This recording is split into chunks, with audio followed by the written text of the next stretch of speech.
and welcome to week 5 of Baking with Rhi. Today we are going to be making hot cross cookies, which is a combination between a hot cross bun and a cookie, and we're going to be looking at the story of Good Friday. Now, Good Friday is a bit of a misnomer because actually something really bad happened on Good Friday, but we'll get to that later. Let's start baking. So first of all, you are going to need 200 grams of soft butter. I just popped mine in the microwave for just 10 seconds just to heat it up. That's going to go in my bowl. Brilliant. You are going to need 100 grams of brown sugar. You can use light or dark brown sugar. I've got dark brown sugar here, and that's going to give it a bit more of a caramelly, molassesy type flavour. So that's 100 grams, in that goes. And finally, I've got 1 egg, and I'm going to crack that into my bowl. In that goes as well. I'm going to use a hand blender to mix all my ingredients together, but if you haven't got one, make sure that butter's nice and soft and you should be able to combine the ingredients all together. I'm going to need to move a bit closer from my blender because it's plugged into the wall. You want to mix this all together until your butter, egg and sugar mixture is nice and smooth and there's no lumps of butter in it.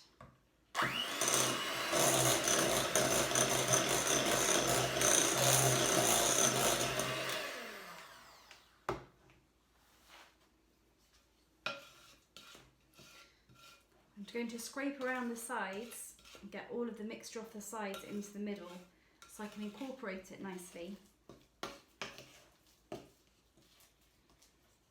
It's nearly there.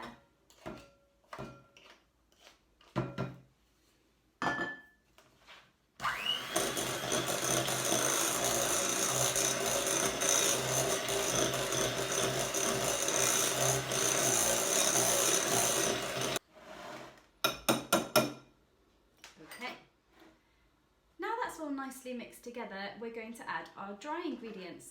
So I have a sieve which I'm going to pop on my bowl like that, and then in here I've got 250 grams of plain flour. I've also got 2 teaspoons of baking powder, so in that goes into the sieve.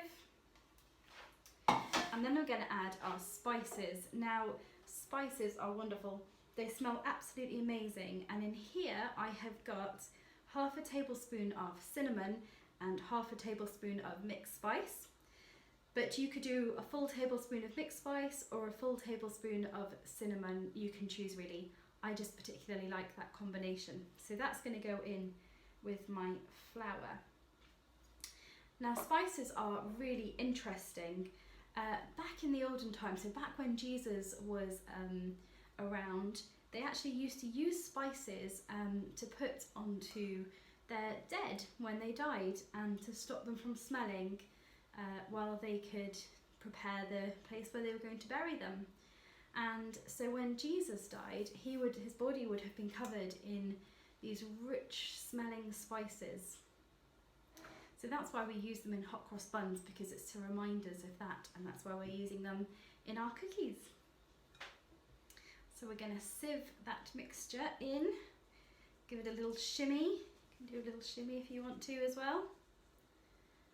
There we go, in it all goes. Set that to one side. Okay, I'm just going to use a spoon to incorporate my mixture, but you could use the hand whisk for this as well if you wanted. So we're going to stir it around, and we're going to form quite a stiff dough. I can see my dough coming together, so I think it's about time to add some fruit to it. So I have got 100 grams of sultanas here, so I'm going to add those. But you can add raisins or other dried fruit, or you could even add chocolate chips if you want to. It's up to you. Let's stir those in and combine those.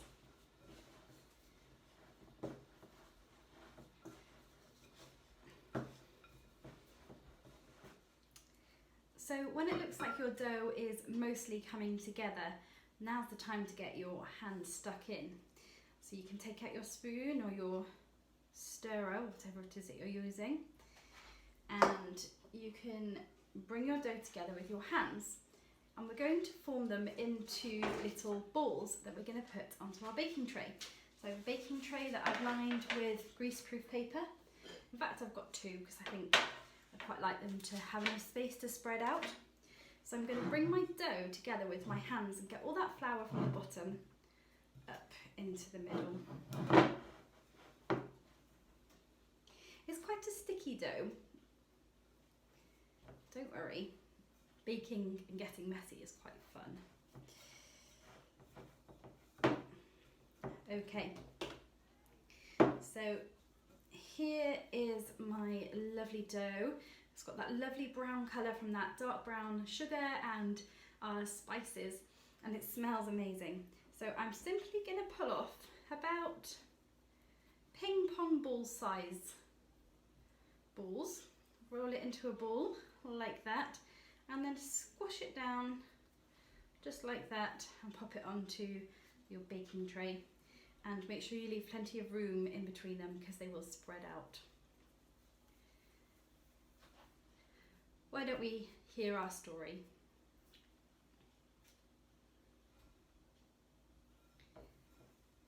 Jesus' death was a big event. Lots of strange things happened when Jesus died, like the day became dark for 3 hours.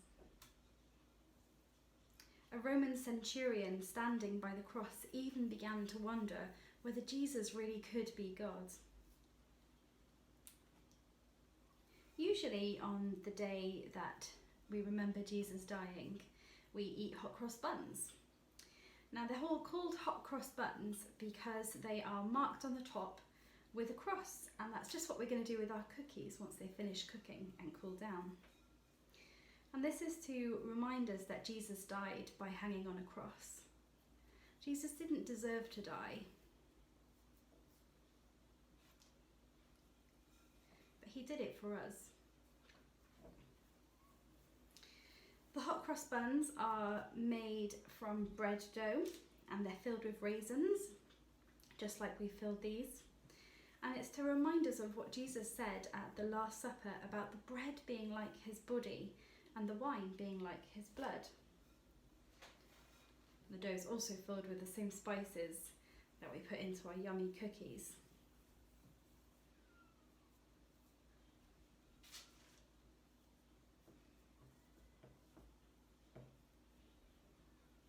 When you see or write a sign of the cross, what could it mean?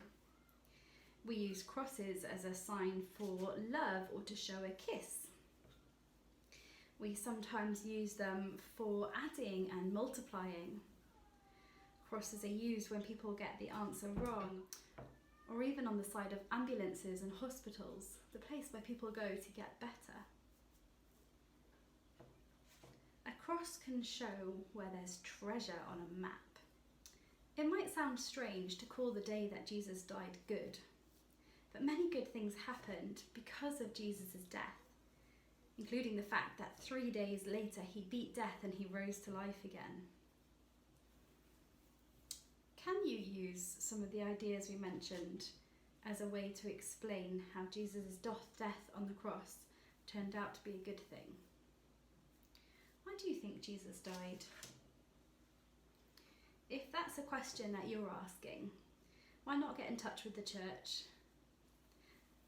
Me or Steve or Julianne would love to have a chat with you about it. How are your biscuits going? I think I might need another baking tray, so I'm just going to go and prep that. Okay, here are my lovely cookies ready to go in the oven, which I have preheated to 180 degrees. Let's pop them in. Do get a grown-up to help you to do this.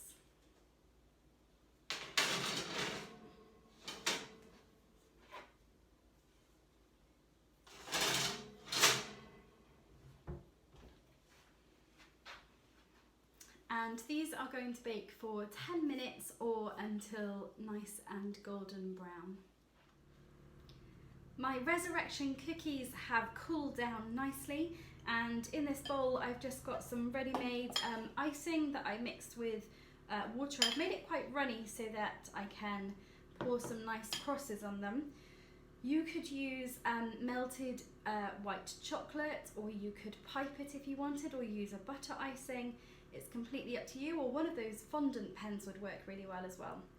So we're going to take one of our cookies.